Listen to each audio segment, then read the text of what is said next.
আজকের ভিডিওতে আমি কথা বলতে চলছি এমন কিছু ইউটিউবার সম্পর্কে যারা শূন্য থেকে কোটিপতি হয়েছেন। তারা শুরুতে এমনটা ভাবেননিও যে তারা ভবিষ্যতে এমন কিছু করবেন। বন্ধুরা, আপনি জানলে অবাক হবেন, এখানের মধ্যে এমন একজন ইউটিউবার রয়েছেন যিনি কিনা চা বিক্রি করে কোটিপতি হয়েছেন।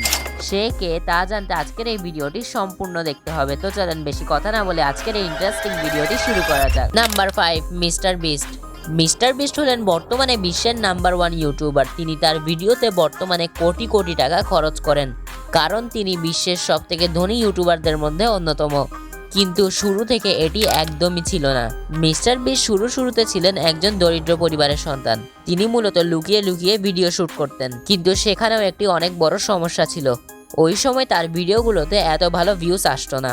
তিনি একের পর এক ইউটিউব চ্যানেল খুললেন, কিন্তু কোনোটাতেই ভালো রেসপন্স পাননি। কিন্তু একদিন হঠাৎ করে একটি চমৎকার হলো। তার একটি ভিডিও হঠাৎ করে ভাইরাল হয়ে গেল এবং তিনি শুরুতে আস্তে আস্তে গ্রো করতে থাকেন। তারপর মিস্টার বিস্ট তার বুদ্ধি খাটিয়ে আরও ইন্টারেস্টিং কিছু ভিডিও তৈরি করা শুরু করলেন এবং তিনি আজ এই পর্যায়ে। Number 4, mine Rahman. Mine Rahman হলেন একজন বাংলাদেশি ইউটিউবার এবং কন্টেন্ট ক্রিয়েটর। আমরা অনেকেই হয়তো তাকে চিনে থাকি। তিনি শুরুতে কখনো ভাবেননি যে তিনি আজ এই পর্যায়ে থাকবেন।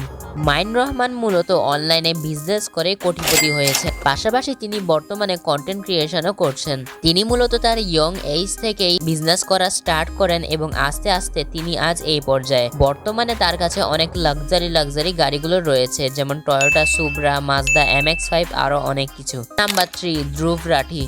ধ্রুব রাঠি হলেন মূলত ভারত এবং বিশ্বের সবথেকে জনপ্রিয় একজন কন্টেন্ট ক্রিয়েটর। তিনি মূলত শিক্ষণীয় ভিডিওগুলো তৈরি করে থাকেন। তার এই ভিডিওগুলোতে বর্তমানে প্রতিদিন কোটি কোটি ভিউজ চলে আসে। এর একটি অন্যতম কারণ হলো ধ্রুব রাঠির ভিডিওগুলো দেখে অডিয়েন্স অনেক কিছু শিখতে পারে এবং অনেক মজা পায়। কিন্তু শুরুতে এটি একদমই ছিল না। শুরুতে ধ্রুব রাঠির ভিডিও বানানোর জন্য কোনো বড় টিম ছিল না। তিনি একাই ভিডিও বানাতেন, একাই এডিট করতেন এবং সবকিছু একাই করতে হতো। কিন্তু বর্তমানে তার কাছে 10 জনেরও বেশি টিম রয়েছে। নাম্বার 2, ডলি। এই লোকটি সম্পর্কে আপনি শুনলে পুরোই অবাক হয়ে যাবেন। এই লোকটি ভারতের একজন খুবই জনপ্রিয় চায়ওয়ালা। তাকে সবাই জনপ্রিয়ভাবে ডলি নামে চিনে। তার এই চা বানানোর স্টাইল খুবই জনপ্রিয় এবং এতে তিনি খুব দ্রুত সোশ্যাল মিডিয়াতে ভাইরাল হয়ে যান।